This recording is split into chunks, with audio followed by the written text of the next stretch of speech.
Hi, boys and girls. Today we're going to use our number line to help us subtract on this paper, which I think should be pretty easy for most of you. So we can either count on or we can count back to help us subtract. So on the first one, 12 minus 8, you can actually count on to help you find the answer to this one, and it will be faster than counting back. So if you put your pencil on 8, count how many hops it takes to get to 12. How many did it take? It's 4. Good job. Now try 16 minus 1. Just go back one space, and what's the answer?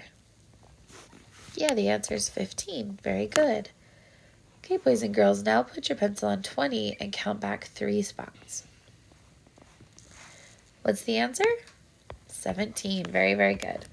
Okay, now 17 minus 4. We're going to want to count back for that one.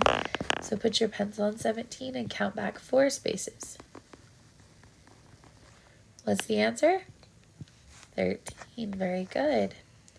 On 11 minus 7, we might want to count up for that one so that we don't have to count back so many. So if you put your pencil on 7, count how many hops it takes to get to 11. It's 4. Very good. Okay, boys and girls, finish this side. Push pause and finish this side. And then we have some rocket math to practice on the back. Okay, boys and girls, today we're going to practice our rocket math. I remember a while ago we talked about when we're doing subtraction, if the numbers are neighbors on the number line, the answer is always going to be 1. So you can just look through and see that like 6 and 5, they're neighbors, so that's 1. 7 and 6, those are neighbors, so that's 1. 8 and 7, these are all neighbors on the number line. So we know that those answers are all 1.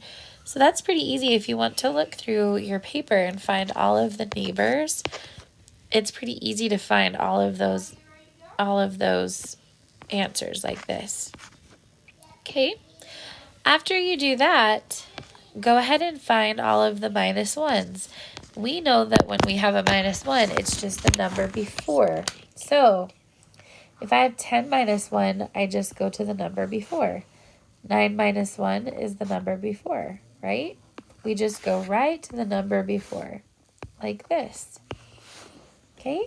And then after you finish all of those problems, you can just use your number line to count back the minus 2s.